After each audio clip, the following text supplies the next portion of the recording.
Okay, 3, 2, 1, live. Hello, everyone, and thank you for joining us. My name is Mina Mahmood, and I am the marketing co-chair of the Afghan American Women's Collective. AAWC aims to provide resources for professional development by fostering opportunities for learning, networking, and sharing knowledge. Welcome to our live panel discussion on Closing the Gap, featuring Afghan American women in the STEAM industries. We felt that tonight's panel discussion with the experiences that Afghan American women have faced working in these fields is important to highlight, as there are so many opportunities for us to relate to one another through these shared experiences. With that being said, I will allow our panelists to introduce themselves.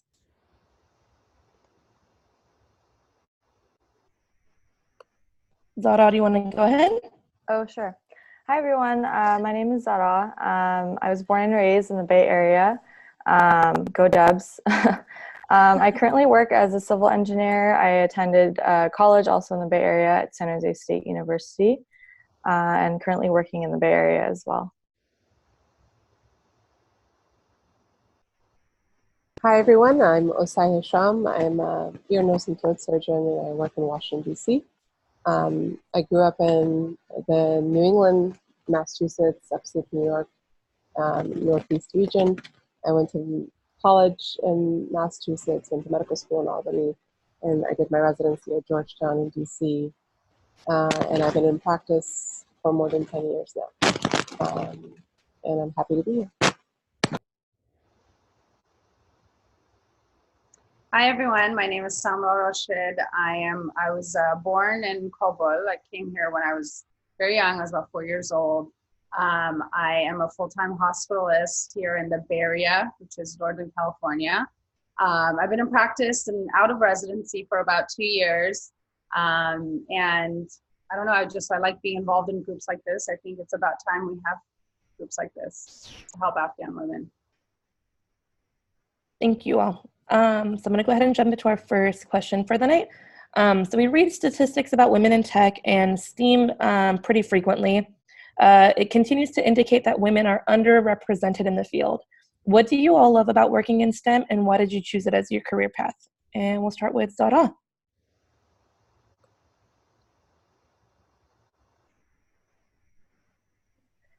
Zara, you're actually on mute. You want to unmute yourself? Okay, sorry. So why did I choose STEM? I think growing up, I always kind of liked math. It was like one of my favorite subjects. I never really liked reading or writing or history. I appreciate it's important, but I never, math was always just like my number one. I had family members that were engineers, so I was like, let me just get into this. This sounds prestigious. And then it was not really until like I really got into my coursework that I really was like, wow, this is really cool. Like, I'm really glad I did this. And then working in it now in the industry, just like the infrastructure and the projects that I design on now, I'm like, this is awesome. This is stuff that people actually need, and this is stuff that people actually use on a daily basis. So yeah, I think it's pretty awesome.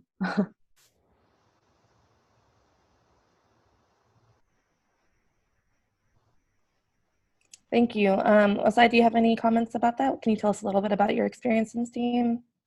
Sure. I think that,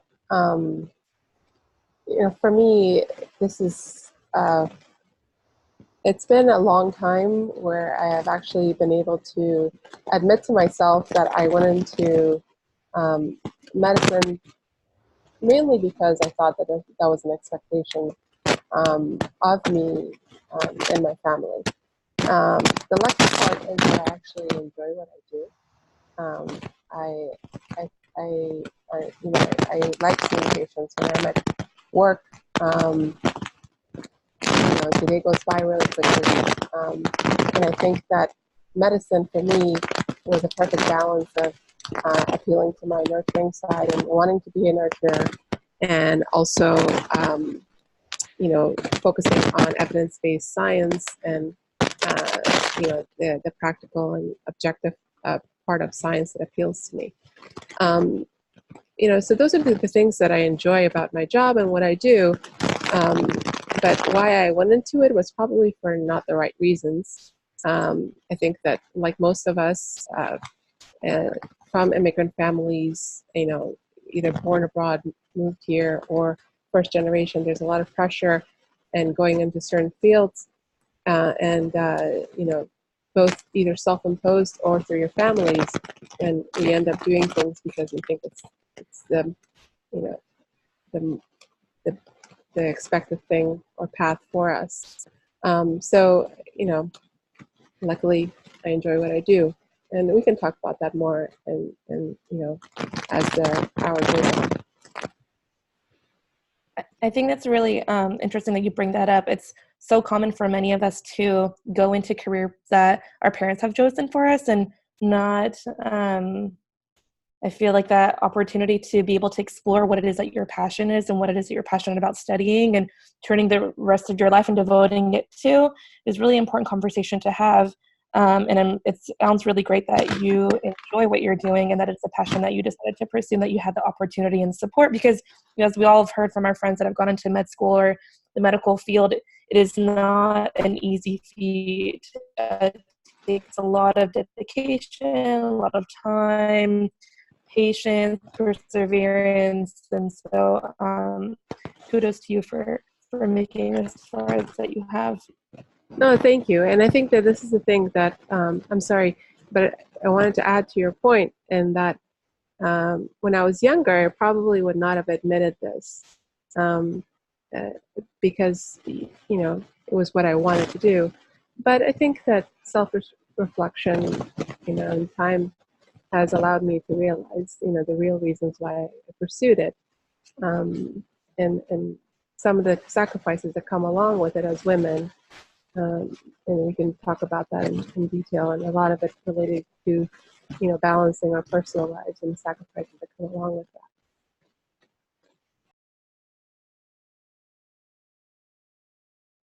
Samara, do you have, would you like to share? I have to agree 100% with Osai John, because I think it's the same thing. It was, if I'm honest with myself, growing up, it was, emphasized to me, and my older sister is a physician too, and it was like, you are a woman and you've been given this opportunity, and so seize it. And the only way in our culture, at least when I was growing up, to seize it was to become a doctor, lawyer, engineer, etc. Luckily, however, I think what I always tell people is what kept me in it was that I did find it very fascinating. I liked the challenge. And there was a part of me that just wanted to have a meaningful job. But if I hadn't had if those factors were not there, as Jose John knows easily, the process will, the process itself will kind of make it so that you won't continue unless you have some interest and you do find those things coming out of it. So for me, I think STEAM is, at least for me, I loved the challenge, and I thought it was really, really interesting, and I thought it was meaningful work, and that's what kept me going in this very, tough process that is, becoming engineers and doctors and scientists. And so I think that's definitely true. I have a question for either Osai or Samra. How much influence would you say that your parents had over, I guess, guiding your career decision? Did you feel like they were pushing you towards the career of being a doctor? Or oftentimes, there's a lot of things that doctors do that are, some of our, at least I would say in my experience, more conservative families wouldn't want women to do, like physical exams, doing some rough, tough work that comes with medicine. They're like, oh, you're going to have to be taking care of the elderly. And what does that also mean? That you're caring for them, but also that must mean that, you're cleaning up after them, giving them meds, making sure that they're changed, their bedding is changed, like all of that things that go with caring for a person. Not all of it is as prestigious and as nice as we'd like to think that doctors do, but it comes with part of the job. So do you feel like either of your parents kind of deterred you because you'd be doing things that are maybe a little bit more outside of their comfort zone in terms of like things that women may or should be doing with themselves in the career?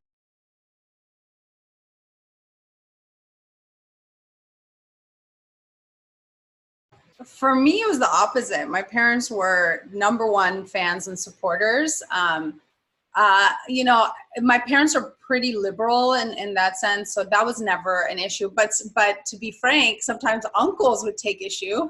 So, you know, that would be one of the problems. But otherwise, no, my parents pretty much were completely supportive. And in fact, you know, more supportive than I can say most Afghan parents probably are of their daughter, you know, pursuing something that's going to delay her, you know, marriage and delay, you know, and make her move away from them and all that. So for me, that was my experience. I don't know what Osei John's experience was. My parents are definitely were supportive, if not encouraging.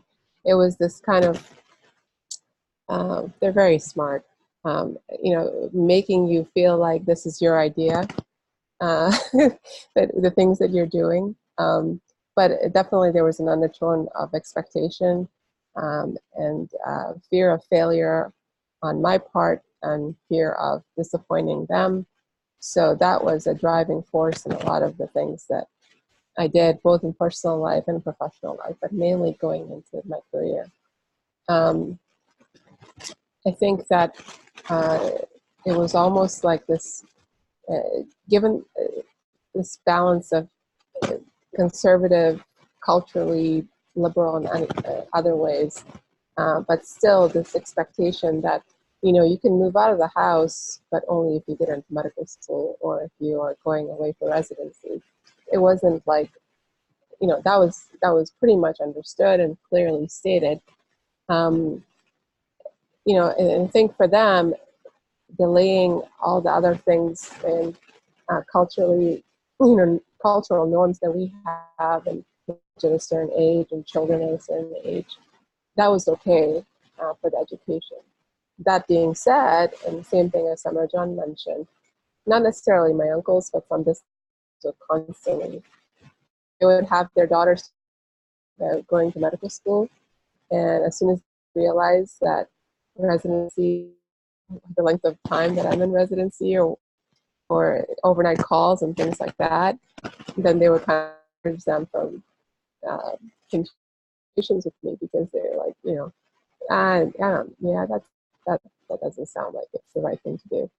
So I think individual families that's different, but overall culturally, as you know, as Afghans, we still have a long way to go in terms of encouraging women to pursue the things that they're interested in. And mainly, I think the obstacles there are what they think is, you know, what we should be doing as young women, you know, what are acceptable ages to get married and have children, and when are you past your prime.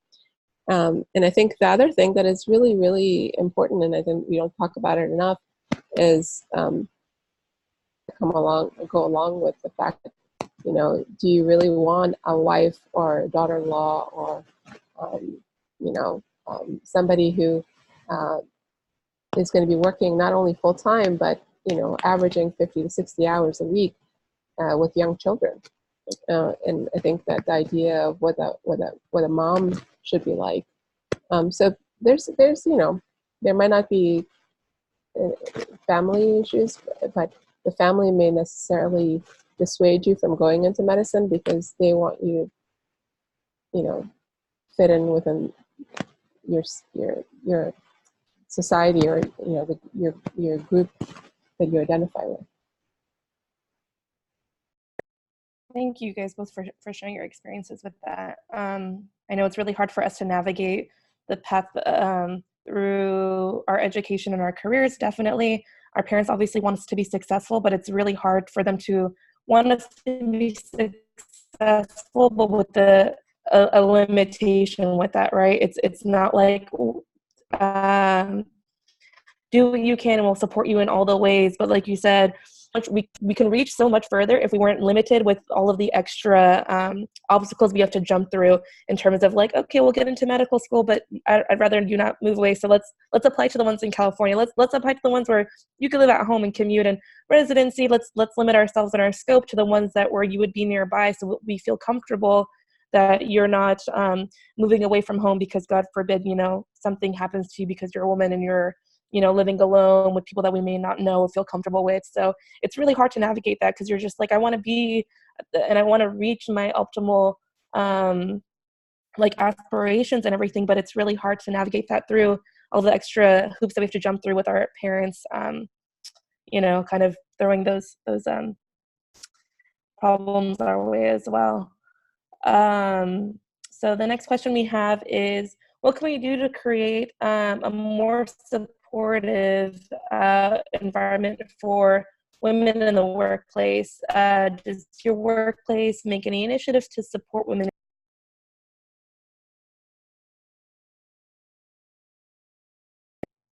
Sara? Yeah, I can touch upon that. So I currently just started a new job, and it's for the state of California. So I don't know if we have any like formal programs or any initiatives that have been done to kind of help with that. But I know at my old job, we did start a mentorship program. And so basically all the women in the firm got together and kind of created like a mentor system. And so you would be based off kind of like your level, you would be paired with an engineer in the firm that has been there for a while. And I kind of left before that started, but I imagine that that would do some good. Even before that started though, me personally, at work, I would kind of, I guess find allies and find mentors within the office myself. So I would, make friends with some of the other female engineers that were there, and kind of ask them questions and ask them, what's appropriate and what's not appropriate, and kind of talk through projects I was working on and get their feedback from it. And so that's really helpful, just having that support system and just having people's opinions to kind of help you out. And hey, I'm done with the plan set. Do you mind giving a second set of eyes on it and giving your opinion on what you think, and maybe things I can change and things I can add. So that's helpful. But definitely, I think finding allies within the workforce has definitely been the number one important thing that's helped me so far. I mean, I've only been in the industry for a couple of years, but I think that's the number one thing, just making friends and asking a lot of questions. There's no stupid question, right? Anything that you're unsure of, anything that you might, see oh, is this going to sound good? Or can I do this? Can I not do this? It's good to just ask, and get other people's stories. So that's been super, super helpful. No, I think it's great that you touched on the fact that it's okay to ask questions and ask for help.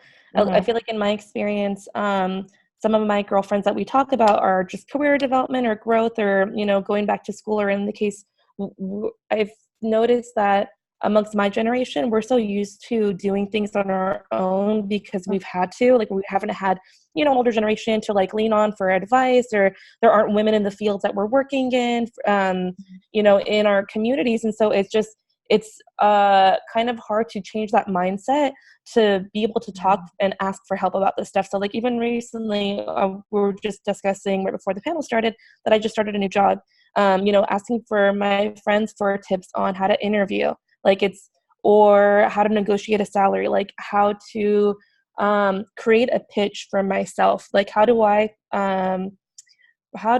tell an interviewer in 30 seconds why they should hire me? What am I about? And asking my friends for feedback on that. I'm not an expert. I'm not a professional. I don't interview all the time. And so asking our community, this is when I lean on my friends the most, because, hey, you guys have maybe a little bit more experience. Some of my friends work in HR, and I'm like, hey guys, you know what? You guys look for recruiters or candidates based on their LinkedIn profiles. What do you guys look for? What can I do?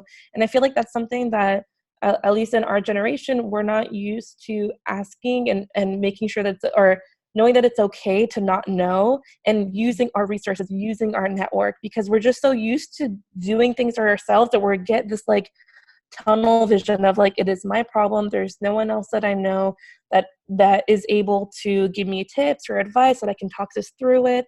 And I mean, I'm really happy that, through the networking through AEWC, that we create those opportunities for women to learn and grow with each other. So even having these conversations that we're hey, it's okay that you're not a professional on this. Like, it's okay that you don't know you're not the best interviewer, but like, hey, there's people that can help you. There's people you can like bounce ideas off of. There's people that you can find your own work, your job, that can mentor you through these things. And it's okay not to know everything, and it's okay to ask for help. So it's a hard mindset, at least in my experience, that I feel like I'm changing for myself, and I've noticed that amongst my friends as well. So for those of you that are people leaders, do you have any tips for what it's like to work with male dominance in the workplace? Do you have any examples of that you'd like to share? Osai, would you like to start us off? Sure. I've been in practice for about 10 years now, and I went from residency straight and worked with the VA system, where I was mainly not only working with mostly men, but treating mostly men. And in addition to that, most of the folks that worked in the either the operating room with me or in the clinic with me were men. Not just the physicians, but also the nurses and the techs. And so there was a definitely a steep learning curve for me in terms of managing or learning how to manage people who I was supervising, who are not only men, but older than me. And usually, in DC, we had come more of a mixture of people from different backgrounds, so it wasn't necessarily one homogeneous group of people. So there was a little bit of a benefit from that point of view, and that the diversity of the folks, aside from the fact that they were mostly men, was to my advantage, because I was able to utilize that and be able to relate to them from that level as well. But in terms of, kind of finding a way where you are looked at and taken seriously and listened to, and hopefully thought of as approachable and friendly. I don't know. I really don't know how to tell you how I figured it out, or if I have figured it out. I think I have, but basically at the end of the day, it came to how I would like to be treated. And then at the same time, just being upfront and not necessarily wishy-washy,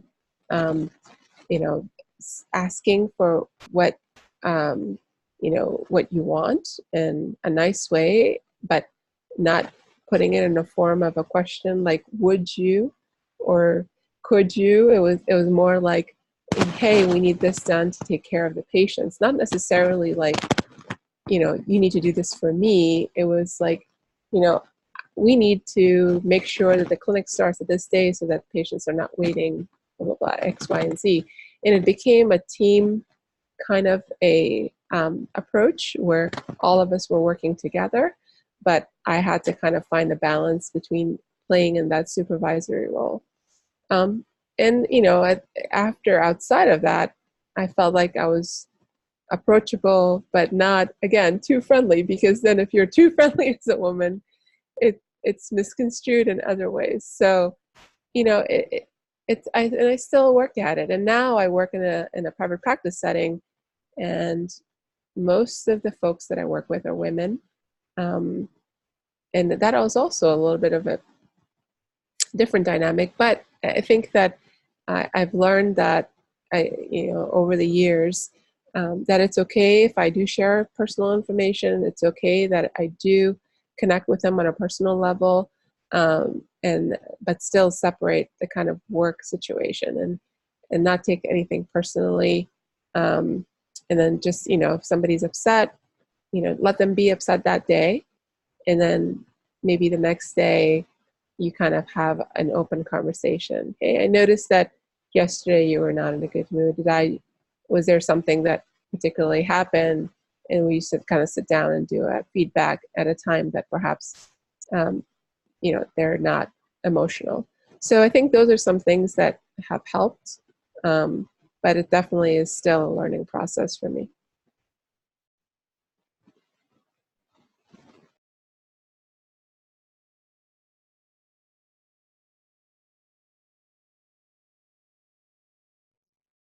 Thank you for sharing that. And that actually kind of rolls into our next question, with your, I would say, how that you're a lot of lost for words for this, how you may seem to come off in your emotional or pressure to act in accordance to your gender. So like you said, not coming off as too nice because it may be construed as something else, or being too aggressive because some people are going to call you like a bossy or a bitch because, working in a male dominated field, it must be rough to have to, I guess, kind of like stake your ground and make sure that you are also heard and not drowned out by the voices of the males around you.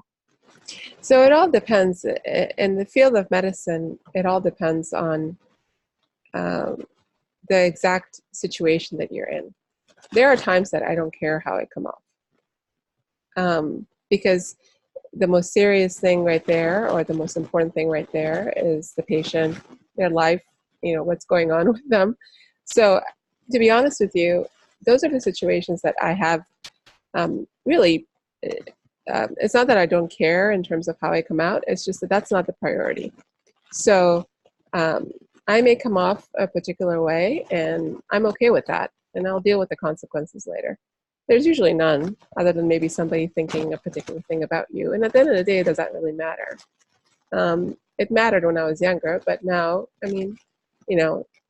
so what somebody thinks about you, it's their impression. But if you are going back and looking and reviewing the kind of situation and what the circumstances were, if it was what you were doing was your job, and doing what you were supposed to do to take care of somebody the best way that you could, then that's it.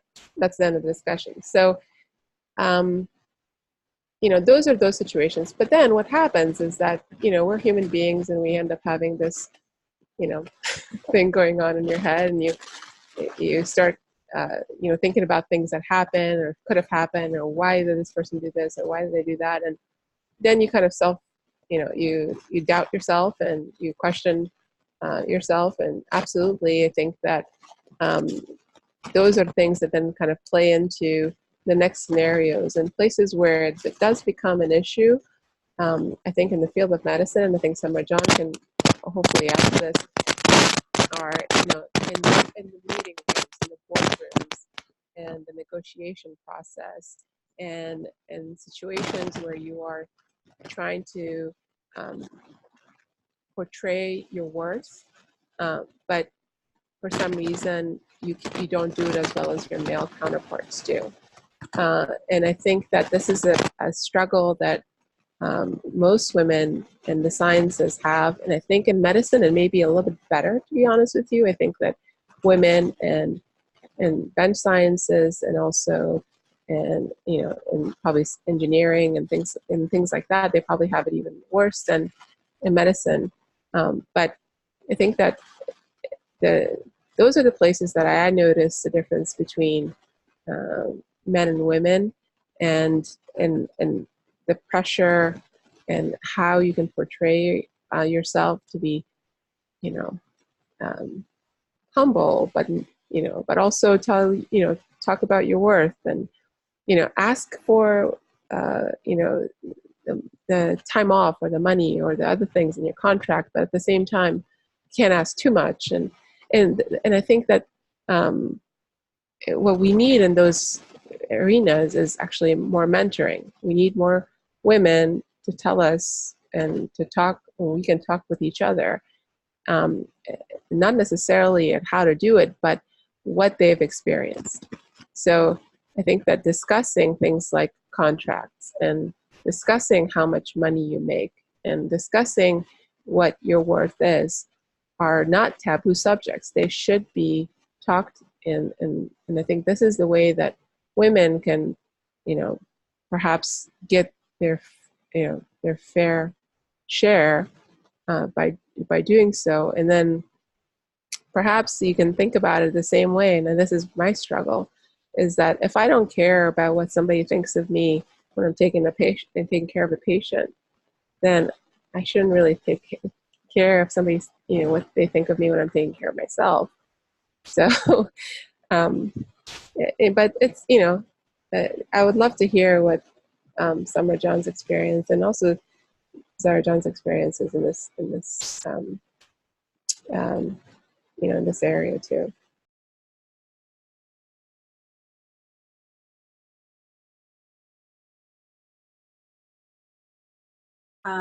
No, completely agree with all of those points. I have to say, the biggest thing I think that helps me and has helped me is, just discussing, having a group where you can talk about these things. I'm fortunate enough where, I have my older sister who is a mentor and my brother-in-law. But I also have cousins who are not in medicine and they are in different fields. And as women, we always talk about these types of things like, hey, someone said this to me and I found it to be like a microaggression, and, how do I respond to that? And, times when we feel like we're not being taken seriously because we're relatively younger women in the workforce. And, I remember, as on a side note, like I took this job that I have now and I didn't even think to negotiate my contract, and the males in my life were like, are you crazy? Like, you never take a job without negotiating first. And it didn't even occur to me. And when I think about it, it didn't even occur to a lot of the women in my life to tell me that, because it's almost not, you know what I mean? It's as women, we're just kind of, we're conditioned in a lot of ways, even when you are, in a job like in any of the STEM fields, you almost don't, bat for yourself, whereas men, the first thing my brother-in-law said to me, the first thing my brother said to me was, why did you not negotiate? I can't believe it. And so it just made me think it's a woman, a lot of ways it's a woman thing. Even when you have gotten to a certain point in your career, it's almost like you just take what you can get type thing. So I think I'm learning more and more though, and as the women around me can attest to also, is we're learning to talk amongst each other, because then it's almost like this way of getting empowered. Because now if I have maybe someone's coming out of residency who tells me they're going to sign their contract, I'm going to say, hey, hold on, negotiate first, maybe think it through before you just quickly sign it. And so I think that's something that's so helpful, is just having these open discussions, whether it be with your friends or mentors who've been there before you, etc. Zara, John, I don't know how your experience has been. Yeah, definitely. So, I mean, being a woman engineer, it's definitely like very male dominated. So I'm kind of getting like a little numb to it. But I do remember, like, even when I was in college, and just being in a class of like 50 students, and there's like 45 men, and it's like you and like a few other females. I remember even like when we'd split up to like do group activities or like pick partners for projects or whatever, like everyone would assume like you just like don't know anything, and they would pick us last or whatever. But I think like my biggest takeaway from it would just be like, and even in the workforce too, like I've encountered times where like somebody, it'd be me and then like my male coworkers, and I would get like backs turned to me, even like, like just, let me just talk to the male coworkers and give them the project scope, and then she's just there. I think my biggest takeaway from it though is kind of just like speak with your actions and not your words, right? It's not worth to get angry over or lash out or whatever. It's kind of just like show them what you can do. And yeah, it sucks because we have to take more time to first prove ourselves, and then like, be one of them, and then like earn their respect kind of thing. And then once we do, then it's like easy sailing from there. But I think the biggest thing is yeah, just work hard and kind of don't let it like bring you down kind of thing. Like even if you are ignored or put to the side or whatever, you've made it this far, right? So there's a reason why you are where you are, and there's a reason why you chose to do what you do, and do it right, and work hard, and you'll get your credit for it.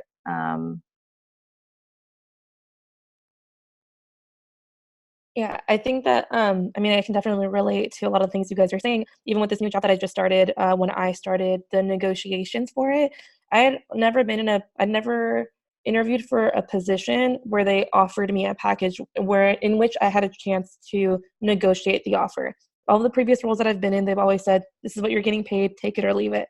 Even when I tried to negotiate, they were just like, "Well, take it or leave it. There is no room for a negotiation." Whereas in this role, I fortunately had a male cousin that has started at this company a couple months before me. So he was guiding me and navigating me through the steps a little bit. And I felt like, although I was really grateful for the guidance, and I felt like I was being a bit aggressive in my approach. I guess I should have been more aggressive in my approach. He was telling me like, oh, they were interviewing him and it took a month and a half for him to solidify his package. And I was just like, oh my gosh, a month and a half? Are you serious? Like I assumed that they would have moved on by then and said, you're too hard of a candidate, too much work, they want too much, they're asking for too much. We've got plenty of other people that are interviewing for this job and we'll just take the next candidate. So for me, my stuff, I believe my negotiation wrapped up in probably like a month. And although I'm happy with what I got, I felt like if I was a little bit more aggressive in asking for more because I know that I deserve it, not just for the sake of asking and pushing to see what their limits are, because I know I've earned it up until this point. I've worked in the industry for X number of years and I'm very well qualified for the position that they want. And I've gotten the feedback from my friends. They're like, Mina, they don't be afraid to ask for what you feel like you deserve, because obviously if given you the offer, they're interested in you. Like they're not going to take back an offer because they feel like, obviously if you're going to ask for like something crazy over the initial offer, they may reconsider, but something within reason isn't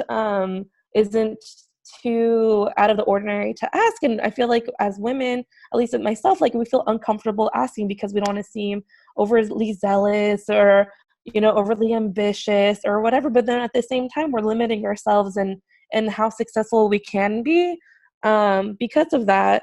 And even with like the micro aggressions that you were talking about, Samra, like I feel like I am managing my emails and my email voice and making sure that I don't come off as super aggressive and just, hey guys, I just wanted to check in to see what the status was of this thing. I don't know if you guys can relate, but I remember one of my friends had posted it on Instagram. They're like, hey women, if we remove the just from these emails, how empowering is that? Where you don't have to add that nicety to it. Do our male counterparts do the same thing? No, we don't, because we feel as if we're being too aggressive in our asks or follow-ups or whatever the case may be. So we're softening the conversation a bit with these like this padding that we're doing, which is not something I feel like our male counterparts are doing. So it's interesting kind of dancing around this in like a corporate or like the workplace in the work field. So with that being said, I'm going to jump into, do any of you guys feel like your male counterparts feel the same pressure to balance work and life, work life or kids as women do? And Osai, I'd like you to start. So I have two children. I have two boys, both under the age of 5. So it's a lot of work. And the thing I wanted to mention though is that this is something that's it may relate to the dichotomy that comes with a man in the sciences and a woman, is that if a man is perhaps in a relationship and they want to have children, they really are not going to think about, hey, I'm in medical school right now or I'm in residency right now, so probably not a good time to have a kid. So that's where it starts, right? So for us, I mean, for me, I delayed getting married and having children until I had finished training. It never really occurred to me that I could do that during training. There's a few of my colleagues, women colleagues, who did that, and it was very difficult. And I have, such an admiration for them to be able to have gone through the training and all that stuff while having children. I just felt like that was something that I could not do. So that's one. And then, I compare my life to my brother. My brother's also a surgeon, and he also has 2 children. He also happens to be married to another physician. I'm not married to a physician, but he works, long hours. But so realistically speaking, I'm comparing me to my brother, who I think very highly of. I think he's a very good person. I love him. But he doesn't do nearly half as much of what I do on a day-to-day basis when it comes to, the things in the family, childcare, balancing between, work, life, etc. All the things that come along with it, paying the bills, doing the shopping, making sure that the kids, have appropriate, nannies picking up this, and then on top of that, on the weekends, which activities are happening so that you feel guilty because you're not spending time with them. So you want to make sure that, on the weekends you're doing things with them that, you're not only you're doing some quality, but they're also enriching, their brains and hearts and everything else that go along with it. But he, I don't think he does as much as I do, and his wife definitely picks up most of the slack.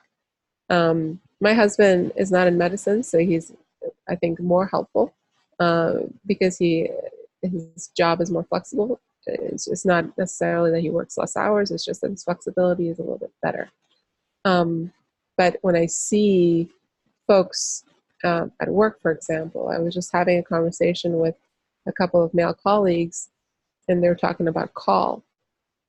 And somebody said something about bringing your kids, and I said, "Oh yeah, I've done that. I've been on call. I get called into the hospital, and I remember, this was a few years ago, and my oldest was very young, and it just was his bedtime or something like that, and I figured he was just not stopping crying, and I had to leave. So, myself, my husband, and our son, we all got in the car, drove down to the hospital, saw the patient.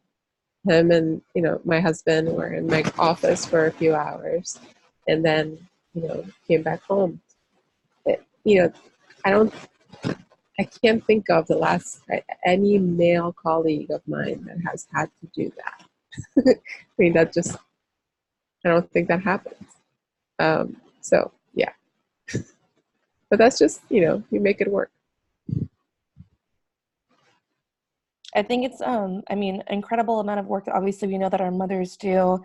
I have a friend that's in med school right now, and she decided to have a baby because she's also wanted to start a family before she gets a bit older. And I just wanted to highlight that it's so hard. Pregnancy itself, I mean, I'm not a mom, I've never gone through it before, but like kudos to you guys for managing this thing that's growing inside of your body on top of all of the other things that come with med school. Like the rest of your peers, your colleagues, everybody else, they're fending for themselves, and you've got a little person inside of you that's growing. And I mean, after when they're born, like managing childcare and not feeling like an absent mom, and like being there for your kid and being there and making sure that you're not missing out on these really big life moments that they're having as well. It's hard work. So I mean, kudos to you for handling it the way that you have, Osai John. Samra, would you like to add some? I am not married and I don't have children, but I can say that watching my older sister, who recently went through this process, and she's a full-time hospitalist also.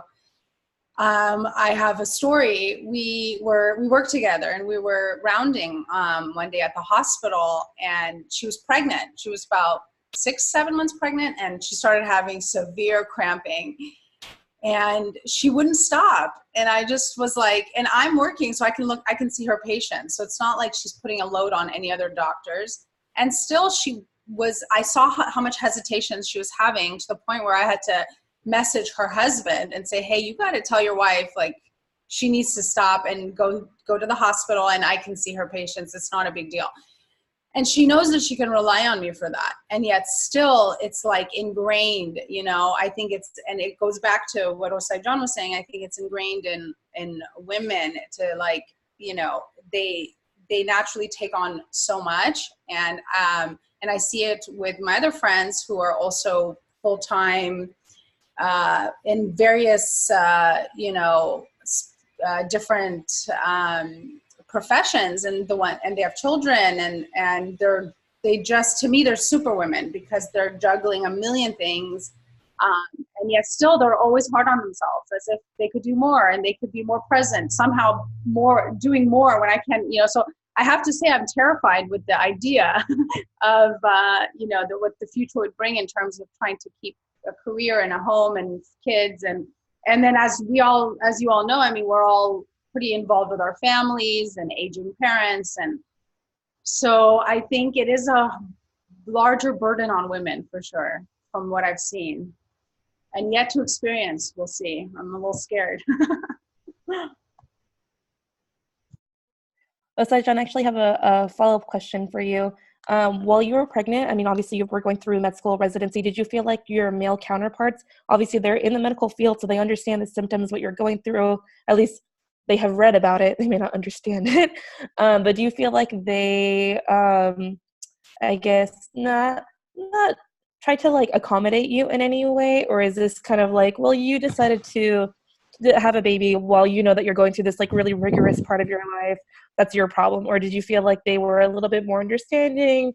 Did you feel any more support from the males that were either in residency with you or in med school whenever this was for you? So I was pregnant after I had finished residency, and they just pretended like I wasn't.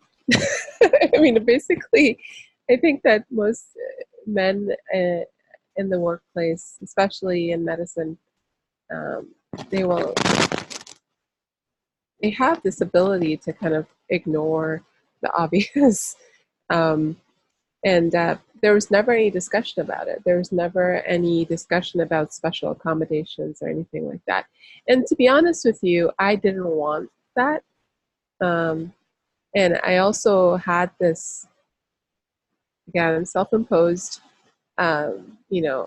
idea that I had to prove and show that I was not a burden, and that I could do the things that everybody else could do.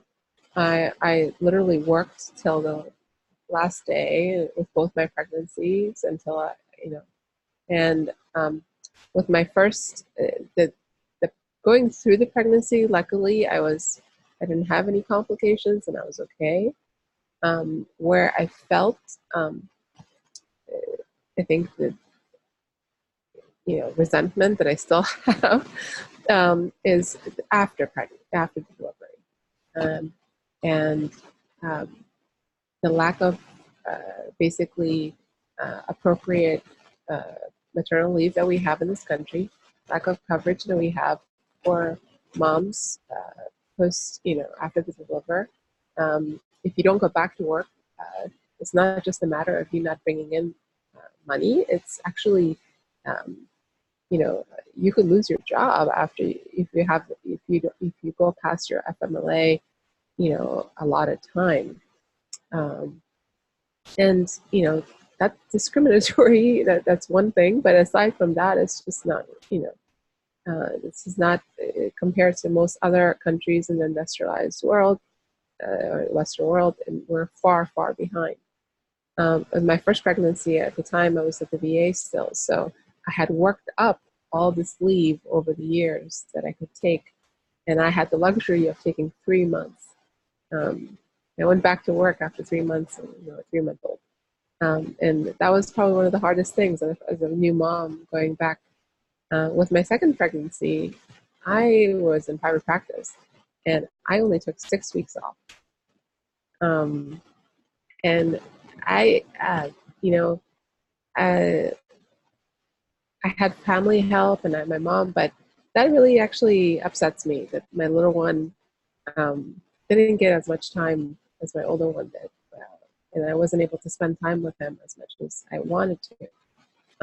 But there was really no other option. There was no other choice for me.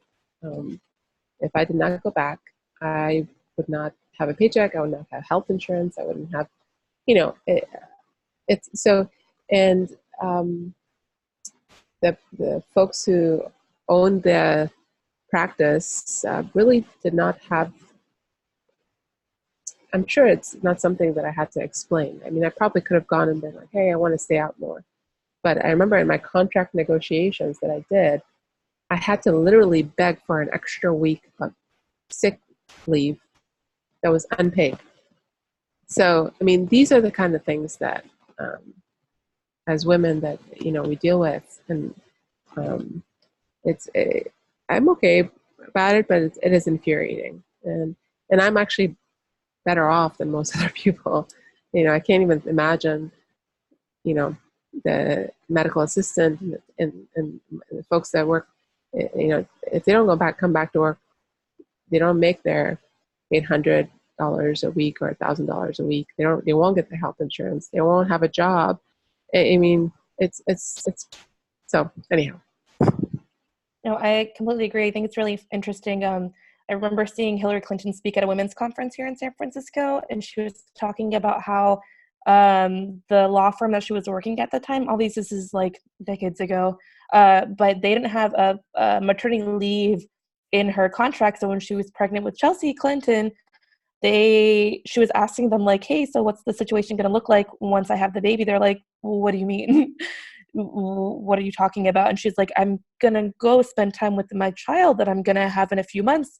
I mean, I thought that was an expectation, but they were just like, she was working with men, didn't have that problem.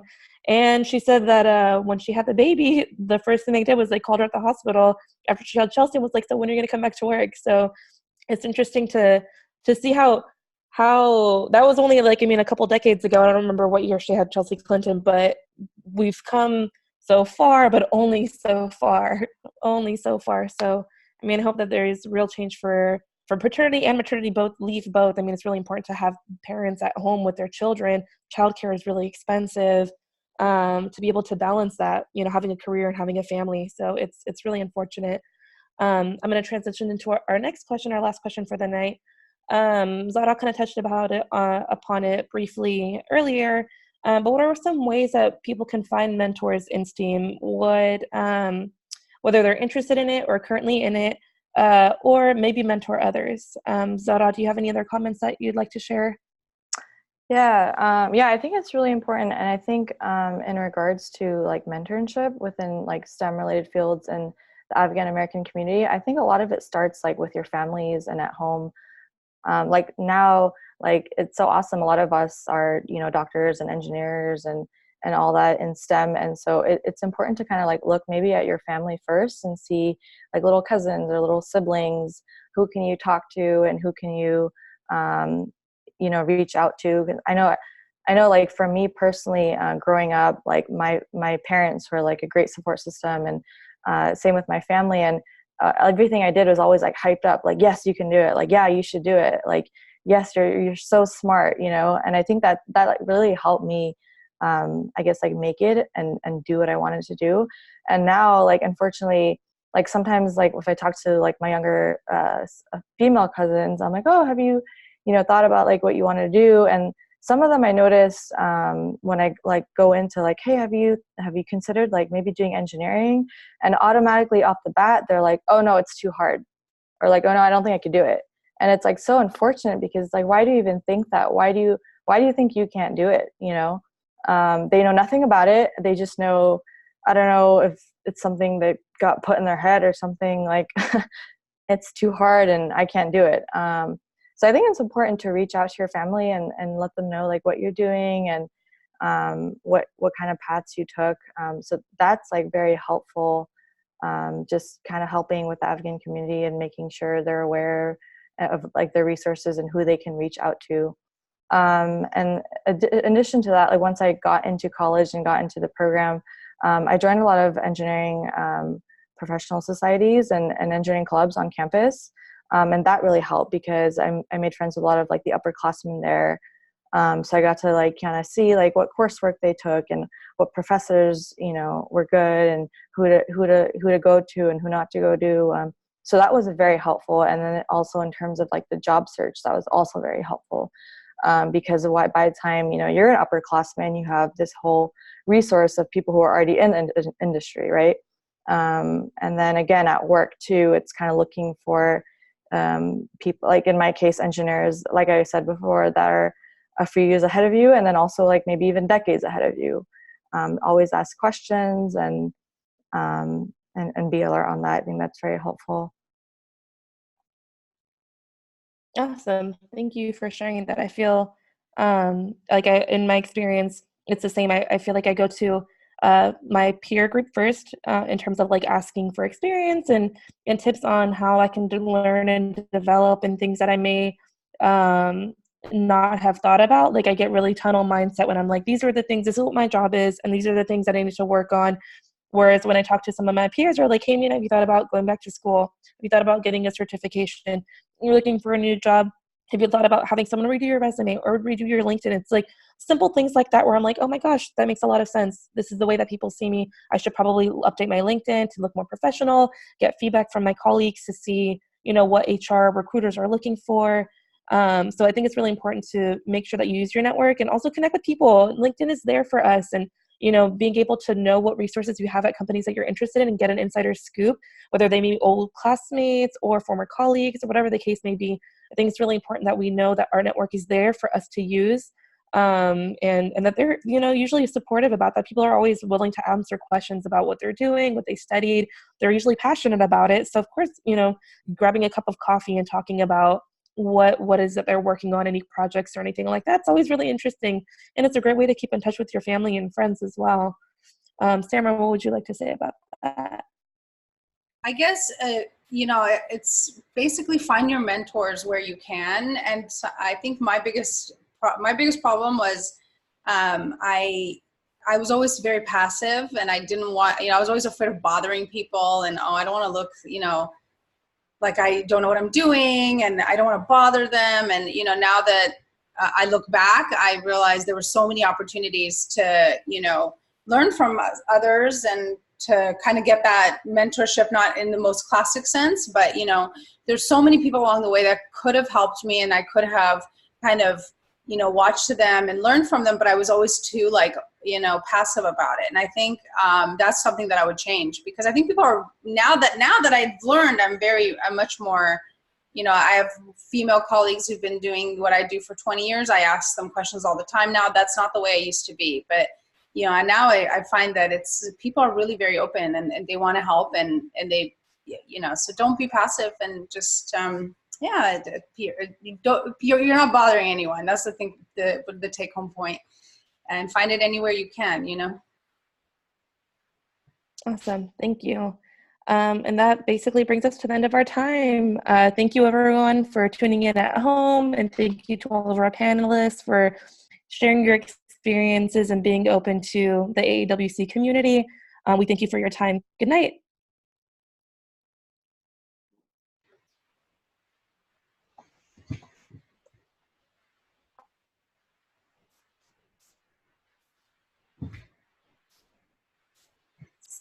Hi guys, I'm back. So the live feed has ended.